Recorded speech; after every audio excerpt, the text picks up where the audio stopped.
ইমানের সার্টিফিকেট যার নাই সে যত আমল করো কোনো কাজে আসবে না। আর ইমানের সার্টিফিকেট যার থাকবে সে একটা পয়সাও কাকে দান করে, আধা গ্লাস পানি কাউকে দান করে। উনি কালকে বলছেন কালকে পানি এমন অবস্থা ছিল, এমন হাহাকার ছিল, এক ফোঁটা পানির কত দাম ছিল। ওই মুহূর্তে যে যাকে এক গ্লাস পানি দিয়েছেন ওনার রু থেকে দোয়া করেছেন এই এক গ্লাস পানি সত্তর সওয়াব। এমনও হতে পারে এক গ্লাস পানি আপনার ওই মহিলা ওই পুরুষটা আপনাকে এক গ্লাস পানি দিয়ে সে জান্নাত কিনে নিয়েছে। আমি দেরি করবো না, আমার আলোচনা শেষ। যে কথাটা আমি বলতেছিলাম, আমরা মদিনা যাব আমল না ইমানের জন্য। কার জন্য? আমার নবীকে মহব্বত করে যাব। মদিনা যাব নামাজের জন্য না। অনেকে যুক্তি দেয় মক্কা 1 লাখ 1 লক্ষ টাকার সোয়াব, মদিনায় 50,000 টাকার সোয়াব, সোয়াব পেলে কম সোয়াবে কেন যাব বলে না? অনেকে বলে ভাই আমরা তো বেসওয়াব পেলে কম সোয়াবে যাচ্ছি না, আমরা মদিনা কি নামাজ পড়তে যাচ্ছি? মদিনা কি নামাজ পড়তে যাচ্ছি? সৌদি বলেন নামাজ পড়তে যাচ্ছি, আমি বলো আপনি যাইয়েন না। আমি মক্কায় বলি নামাজ 1 রাকাতে লক্ষ টাকার সোয়াব, 1 রাকাতে লক্ষ টাকার সোয়াব। আপনি মদিনা যাবেন তো নামাজের জন্য না, জিয়ারতের জন্য, আমার নবীর সাথে সাক্ষাৎ করার জন্য, নবীকে সালাতুস সালাম দেওয়ার জন্য। কি দেওয়ার জন্য? সালাতুস সালাম দেওয়ার জন্য। আপনি এখানে যত আমল করেছেন সব আমলগুলা গাঁটটি ভরে আমার নবীর সামনে উপস্থাপন করার জন্য। ইয়া রাসূলুল্লাহ, আমি তো গুনাহগার বান্দা, কিছু করতে পারি নাই, অল্প আমল করেছি, আপনার কাছে নিয়ে আসলাম, আপনি আমার এই আমলগুলোকে স্বাক্ষর করে দেন। কি করে দেন? নবীর স্বাক্ষর ছাড়া কোনো আমল কবুল হবে না। এটা আমার কথা না, সূরা নিসা 64 নম্বর আয়াত। কত নম্বর আয়াত? 64 নম্বর আয়াত। আয়াতটা বলে শেষ করে দেব, কষ্ট হচ্ছে আপনাদের আসলে। সূরা নিসা 64 নম্বর আয়াত। আল্লাহ কি বলেছেন? ওয়ালাউ আন্নাহুম ইয যালামু আনফুসাহুম।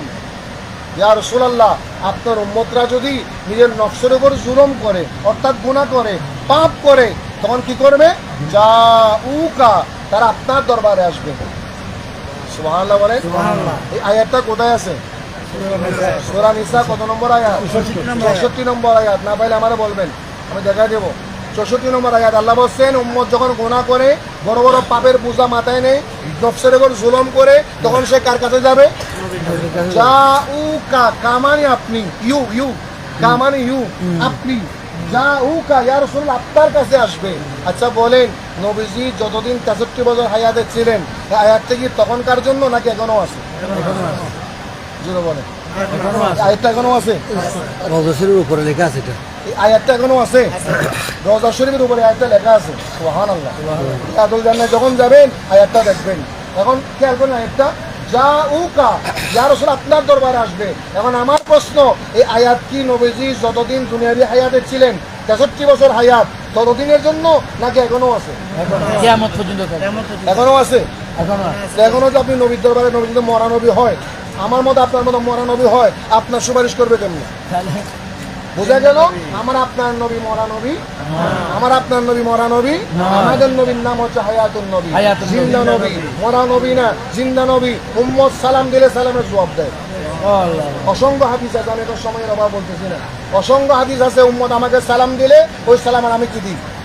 শুধু জবাব না, আমি তাকে চিনি, তার বংশ চিনি, তার 14 গোষ্ঠী চিনি, আমি তার জন্য কিয়ামতের ময়দানে সুপারিশকারী হব।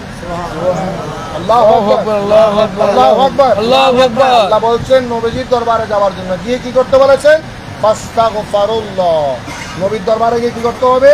ক্ষমা চাইতে হবে। কার কাছে? আল্লাহর কাছে। জোরে বলেন, কার কাছে? আল্লাহর কাছে। তাহলে আমরা আপনারা অনেকে তো মনে করেছি আমার ক্ষমা শেষ, আমি নিষ্পাপ হয়ে গেলাম, সব হয়ে গেলাম, আর কিছু লাগবে না। আর আল্লাহ বলছে তোমরা আগে আমার নবীর কাছে যাও, আমলগুলা নিয়ে কোথায় যাও? নবীর দরবারে যাও, গিয়ে ফাস্তাগফিরুল্লাহ, আমার নবীর কাছে গিয়ে আল্লাহর কাছে ক্ষমা চাও। কার কাছে? আল্লাহর কাছে। আল্লাহর কাছে ক্ষমা চাওয়ার পরে আল্লাহ আবার কি বলছেন? ওয়াস্তাগফার লাহুমুর রাসূলু, আপনি গুনাহ করেছেন, নবীর দরবারে গেলেন, 3 নম্বরে আপনি গিয়ে ইস্তেগফার করলেন, ক্ষমা চাইলেন, কার কাছে? আল্লাহর কাছে। এরপরে আল্লাহ বলছেন ওয়াস্তাগফার লাহুমুর রাসূলু, আপনার এই দরখাস্তে, আপনার আমলনামায় আমার নবী যদি সুপারিশ করে, আপনার আমলনামায় নবী যদি কি করেন? সার্টিফাই করেন, অ্যাটেস্টেড করেন, তাহলে বোঝা গেল আপনার আমলনামায় আপনার পাপ মাফ হবে। সার্টিফিকেট দিতে হবে কাকে? আমার নবীকে। সুবহানাল্লাহ বলে। সুপারিশ করতে হবে কাকে? আমার নবীকে ওয়াস্তাগফার লাহুমুর রাসূল, নবী যদি আপনার পক্ষে সুপারিশ করেন, আল্লাহ বলছেন তাহলে আমি তোমাদের তওবা কবুল করব, তোমাদেরকে দয়া করব, মায়া করব, গুনাহ মাফ করে দেব। শর্ত হচ্ছে কয়টা? একটা, নবীর কাছে গিয়ে ইস্তেগফার করে আমার নবী তোমাদের পক্ষে সুপারিশ করতে হবে। ভাই, নবীর সুপারিশ চাই কিনা? চাই। নবীর সুপারিশ চাই।